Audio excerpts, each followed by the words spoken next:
इस वक्त पक्ष पक्ष के बीच वार पलटवार काफी तेज है। मुख्यमंत्री भूपेश बघेल ने पूर्व सीएम रमन सिंह पर सीधे हमला बोला है।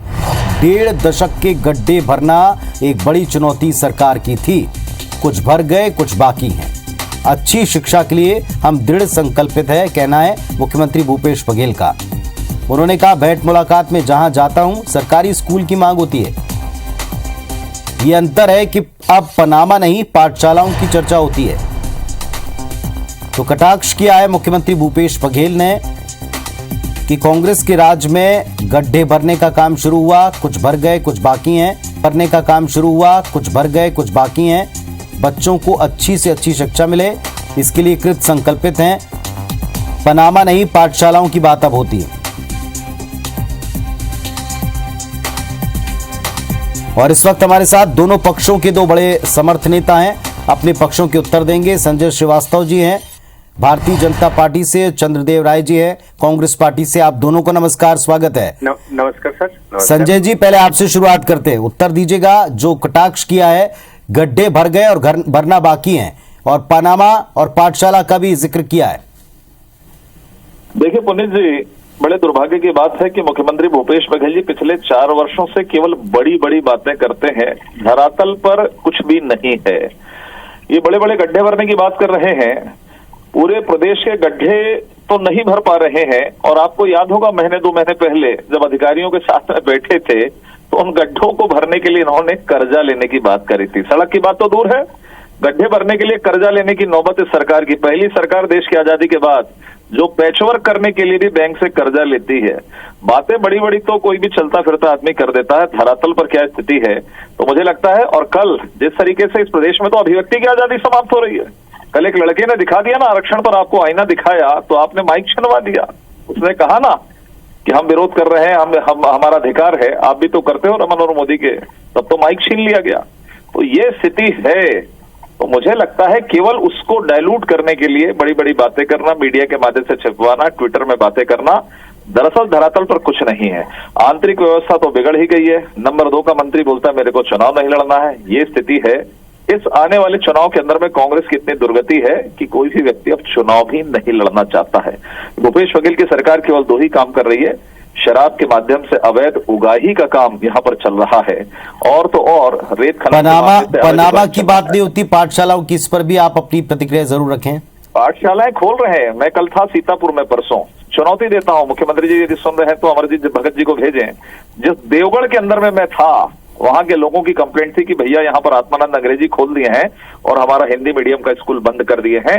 जिन बच्चों का एडमिशन नहीं हुआ वो 5-5, 10-10 किलोमीटर जाने पर मजबूर हो रहे हैं। जो रमन सिंह के समय नहीं थी ये स्थिति। आत्मानंद स्कूल में टीचर नहीं है, उनको तनख्वाह नहीं मिल रही है, ये स्थिति है। तो केवल चंद्रदेव राय साहब उत्तर दीजिए। सुन लिया आपने सारे बातें, संजय जी की उत्तर दीजिएगा। जी श्रीवास्तव जी को मैं बताना चाहूंगा, पूरे प्रदेश में आज आप देख लीजिए, छत्तीसगढ़ में भूपेश बघेल की सरकार ने गढ़वो नव छत्तीसगढ़ की परिकल्पनाओं को साकार की है। आज इनकी सरकार ने सिर्फ पनामा में अरबों खरबों पैसा को खा गए हैं। हम तो पाठशाला बनाने जा रहे हैं। जो सैकड़ों स्कूल बंद कर दिए गए थे बस्तर में, उन आदिवासी क्षेत्रों की हमने एक खुशियां लौटाने का काम किया है, शिक्षा देने का काम किया है, उन स्कूलों को खोलने का काम किया हमारी सरकार ने। और जिस स्कूल की बात कर रहे हैं स्वामी आत्मानंद, इसको किस अधिकार से बोलने का अधिकार मिला है? स्वामी आत्मानंद पूरे देश में एक मॉडल स्कूल बन के उभर के सामने आई। एक गांव का, एक देहात का, एक गली, एक छत्तीसगढ़ के कस्बों का एक छोटा छोटा ब्लॉक में भी स्वामी आत्मानंद अंग्रेजी मीडियम स्कूल ने बच्चों की ओर एक आकर्षित किया, उसको उच्च क्वालिटी की शिक्षा देने का काम किया है। और ये गुणवत्ता जो एक दिल्ली और एक जो बड़े शहरों में जो नहीं है, वो शिक्षा छत्तीसगढ़ में मिलने जा रही है। और भूपेश सरकार ने वास्तव में, इनकी सरकार सिर्फ पनामा तक सीमित थी, हमने तो पाठशाला खोल के दिखा दिया है। और पाठशाला में शिक्षा व्यवस्था कैसे होनी थी ये करके दिखा दिया है। और इतना ही नहीं, शिक्षक की भर्ती हम बता दूं, क्योंकि मैं खुद बेसिकली शिक्षक रहा हूं, इनकी सरकार ने 15 साल तक शिक्षकों का दोहन किया है। आज मध्य प्रदेश में जाके देख लीजिए, उत्तर प्रदेश में जाके देख लीजिए, आज भी वहाँ पैरा टीचर हैं, अध्यापक शिक्षक हैं, और यहाँ शिक्षा मित्र हैं। छत्तीसगढ़ में रेगुलर पदों पर हमने 1995 से बंद थी, उन शिक्षकों के हमने भर्तियां की है। जी संजय जी, शिक्षक की भर्ती की है। पूरे देखिए, मुझे ऐसा लगता है, कहना है तो कहना है, धरातल पर ये सरकार बिल्कुल भी नहीं है। मैंने तो एक उदाहरण बताया, चंद्रदेव राजी, सुनिए, आप विधायक है, सुनिए, आप डायरी पेन निकालिए, तुरंत फोन करिए, देवगढ़ में जाइए, देवगढ़ जाके मैंने एक उदाहरण दिया आपको, वहाँ का बच्चा वहाँ पर आंदोलन करने के लिए तैयार है कि मेरा स्कूल क्यों छीना गया जो मेरे गांव के अंदर में था।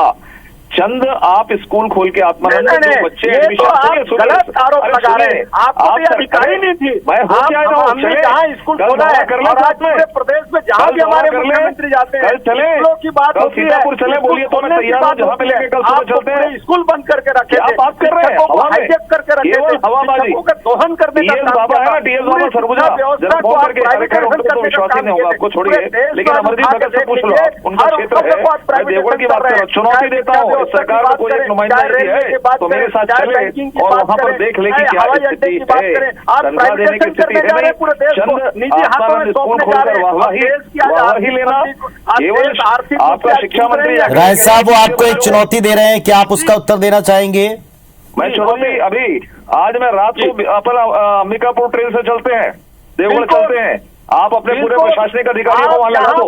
इस जगह बोलो, आपके मैं क्या बोल रहा हूँ, आपके खाद्य मंत्री हैं, हमने बेहतर छत्तीसगढ़ बनाने का काम किया है। की बात है, गरबा हुरवाबारी एक आगे कुछ नहीं, छिनहारी नहीं, कुछ भी 15 साल में कोई मुद्दा नहीं है। चलिए, सत्ता पक्ष कहता है कि पनामा पेपर्स की नहीं, अब पाठशालाओं की बात होती है, विपक्ष कहता है कि आप चल के देखें वास्तविकता जमीन पर क्या है। दोनों का शुक्रिया, आपने अपनी अपनी बातें रखी, जनता इन सारी परिस्थितियों को देख भी रही, समझ भी रही।